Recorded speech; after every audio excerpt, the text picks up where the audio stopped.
Hi there. Have you ever been in a relationship with someone who treated you badly? Have you asked yourself, why do they behave like that?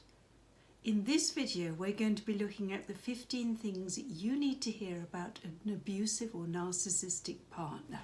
My name is Annie Casina, and I've spent the last 15 years working with women who have been in relationships with an abusive or narcissistic partner. What I'm going to be sharing with you are the things that they really needed to hear. Perhaps you do too. So this is a whistle-stop tour, but I will be coming back to them in more detail in future videos. But let's get started. Point number one, they don't want your happiness. That kind of makes sense when you think about it. They can treat you that way because they don't want your happiness. Point number two, they use the L word, that's love, for leverage. It's not about loving you, it's about having leverage over you so that you do what they want you to do. Point number three, they're termed narcissistic for a reason. As you have probably sensed already, the relationship really is all about them. Point number four, they don't mind hurting you. Since the relationship is all about them anyway, if they hurt you, that's just collateral damage. Point number five, they tell an awful lot of lies. They do tell lies, you probably already know that, and they do it deliberately because it serves their purpose. The truth is a lot less important to them than getting what they want. Point number six, they have a very inflated idea of their own worth. You know, the whole, you're very lucky to have someone as wonderful as me. You'll never meet anyone as wonderful as me again. One part of them truly believes it. Sure, another part may not, may feel pretty crummy at bottom, but they still believe that in relation to you, they are relatively wonderful. In fact, they use putting you down to make themselves feel better.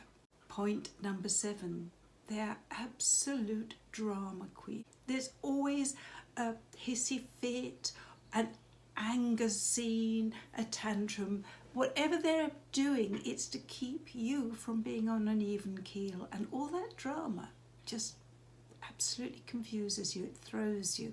That's intentional too.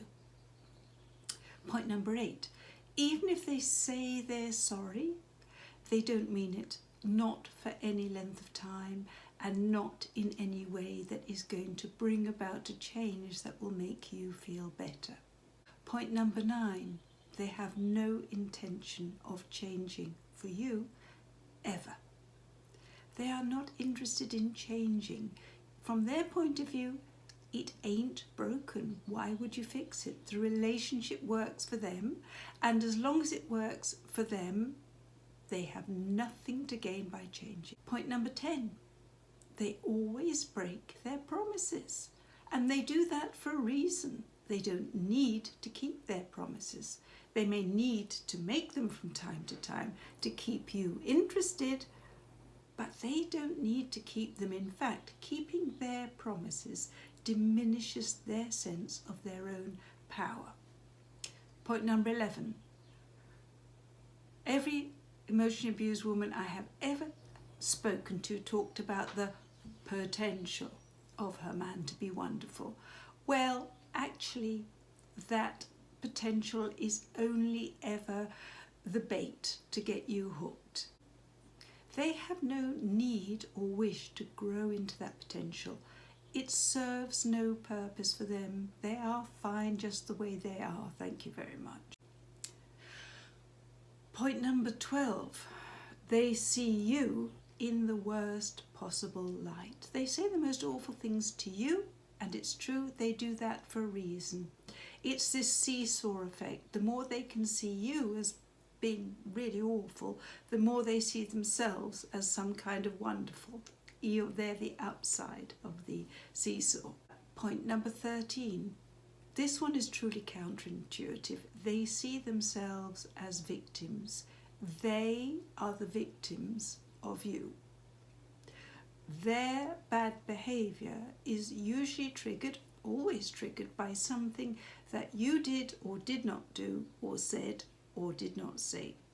Now, it takes a lot to take this one on board, but they actually feel that if you're not doing everything they want, their way, in their time, they are your victim. That does not give you a lot of leeway. Point number 14, they may be chronological adults, but they are emotional toddlers. Do not be fooled by the fact that they look like grown-ups, go out in the world and appear to be received as grown-ups.